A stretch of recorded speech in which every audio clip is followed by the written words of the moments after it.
광고 속에 등장하는 시계를 보면 열의 9은 10시 10분을 가리키고 있습니다. 많은 분들이 아시겠지만 10시 10분의 이후로는 몇 가지 썰들이 있는데요.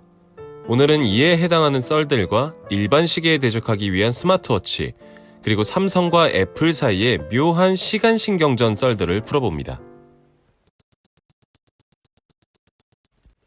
먼저 10시 10분은 브레게에서 처음 시작한 것으로 알려져 있습니다. 브레게는 이 시간대를 브랜드 로고로 사용하고 있기도 하죠.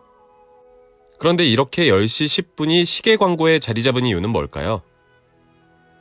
가장 일반적인 의견은 균형감, 즉 안정감이 있다는 의견입니다. 좌우 밸런스도 어느 정도 일치하고 보다 균형이 잡혀 있는 모양새죠. 그럼 왜 반대인 1시 50분은 아니냐는 질문도 생기는데, 사람들은 오른손잡이가 많고 또 좌우의 선택지가 동일하다면 오른쪽을 더 많이 선택하는 경향이 있다고 합니다. 그리고 오른쪽 방향을 직진의 방향이라고 생각한다고 하죠. 그래서 오른쪽이 강조되어 있을 때 더 안정감을 느낀다고 하네요.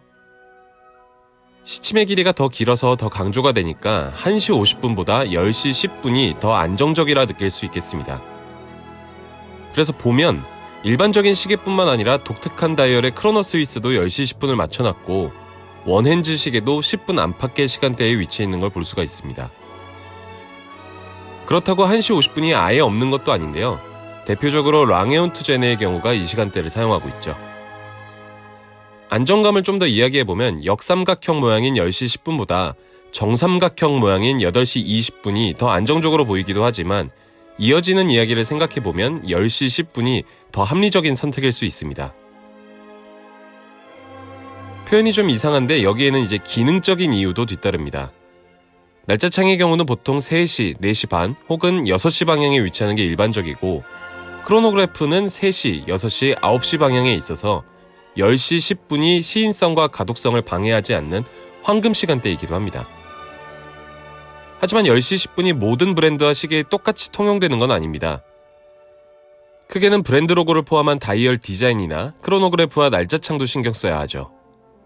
브랜드에서 강조하고 싶은 포인트가 있다면 또 이를 살려야 하기 때문에 플러스 마이너스 1, 2분씩 차이를 두기도 하거나 초침의 경우는 위치를 바꾸기도 합니다. 또 작게는 핸즈의 모양이나 굵기에 따라서 시간대를 변동하기도 하고요.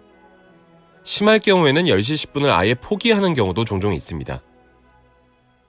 또 이어지는 내용들은 후대에 좀 끼워 맞춘 것 같지만 브랜드 로고가 가려지는 걸 피하기 위해서라는 의견도 있고요. 또 더불어 꽃받침처럼 브랜드 로고를 받들고 있는 형상을 표현할 수 있다는 의견도 있습니다. 또 10시 10분의 모양이 승리의 빅토리, 즉 첫 글자 V와 유사하다거나 또 약간 웃는 표정 같다는 썰도 있습니다. 시분침이 보통 10시 10분이라면 초침의 경우는 35초에서 45초 사이를 사용합니다. 시계의 디자인과 밸런스에 방해가 되지 않는 디자인의 초침이라면 60초에 두기도 하고요. 이것들도 앞의 이유와 같이 시계 디자인을 가리지 않기 위해서로 보여집니다. 그래도 초침은 시분침에 비하면 조금 유동적인 편이고 또 GMT 시침이 있는 경우에는 X 모양을 만들기 위해서 4시 정도에 위치된 모습을 볼 수가 있습니다. 재미있는 건 오리스가 이걸 꽤 전략적으로 사용하고 있다는 점인데요. 오리스는 홈페이지에 시계를 이렇게 눕혀놓고 있고 7시 52분 정도를 사용합니다. 그리고 6에서 7초로 초침을 사용해서 밸런스를 맞추고 있죠. 또 반대로 정방향 착용 샷에서는 10시 10분을 사용합니다. 날짜창은 브랜드마다 거의 다른 편인데요. 롤렉스나 제니스는 꽉 차 보이는 28일을, 오메가, 태그허이어, 브라이틀링 등은 좌우 대칭이 같은 8일을, 세이코는 주로 6일, 파텍 필립은 웨인지 18일을 사용하고 까르띠에는 크게 신경 쓰지 않는 것처럼 보입니다. 날짜창은 어떤 규칙을 따른다기보다 브랜드가 스스로 의미를 부여해서 결정한 숫자를 사용하는 것으로 보입니다. 요일창은 보통 일요일이나 월요일로 해놓는 경우가 일반적이고요. 디지털 시계의 경우는 이런 해석들과 의미가 크게 중요하지 않고 그냥 각 브랜드가 정한 특유의 숫자가 있는 걸로 보입니다. 그나마 썰이 있는 게 지샥이고 지샥 디지털 시계의 경우는 6월 30일 일요일 10시 58분에 고정되어 있는데요. 공식적인 정보도 없고 크게 주목받을 일도 아니라서 썰도 부족한 편입니다. 다만 10시는 한 자릿수 숫자보다 다이얼을 꽉 채우면서 11, 12보다 어색하지 않다는 의견이 있고 또 58분은 다이어리 표현 가능한 숫자의 모양을 다 보여줄 수 있기 때문이라는 의견도 있습니다.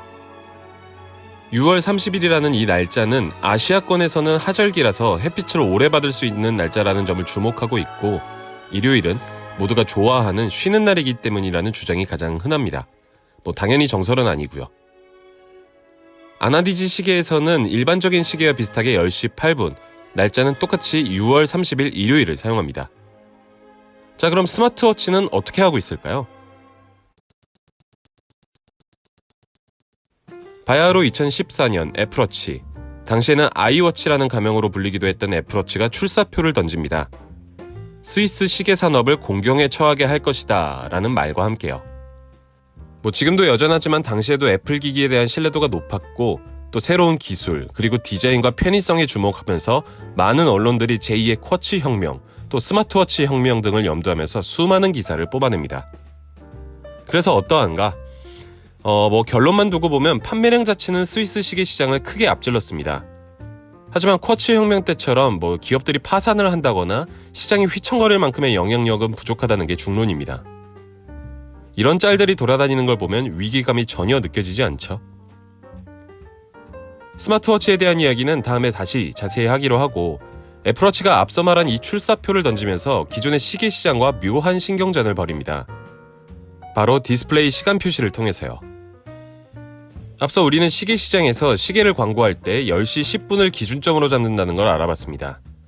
약간의 시차도 있지만 여기에는 브랜드와 시계에 특별한 이유가 있는 거고, 또 10시 10분이라는 게 하나의 키워드가 됐을 정도로 업계의 관행이죠. 자, 그럼 스마트워치는 어떻게 표기하고 있을까요? 애플워치 홈페이지를 보시죠. 애플워치 시리즈 7입니다. 10시 9분으로 표기가 되어 있네요. 시계 시장의 관행인 10시 10분도 아니고 애플만의 특별한 숫자도 아닙니다. 한글날을 기념할 필요는 더더욱 없고요.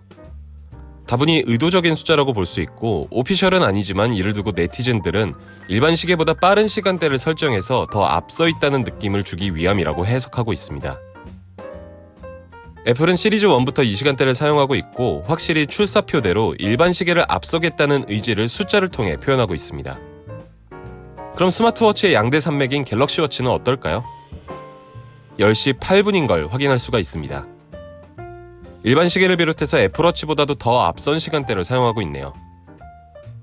삼성의 시간대가 재미있는 건 초기 모델인 기어 시리즈에서는 12시 45분을 사용하다가 10시 9분으로 변경되었고, 현재는 10시 8분을 사용하고 있다는 점인데요.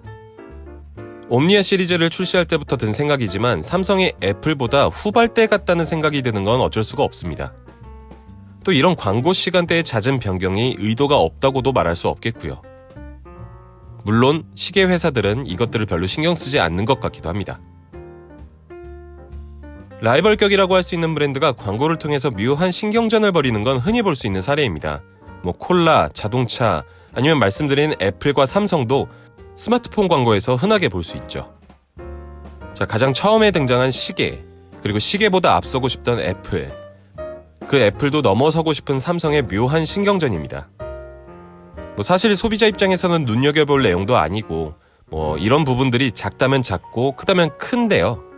이게 같은 분야가 아닌 시계 시장과 스마트워치 시장에서 이루어지고 있다는 점이 재미있네요. 스마트워치가 등장하고 점차 다양한 기능과 안정적인 성능을 제공하면서 일반 시계의 입지가 작아진 건 사실입니다.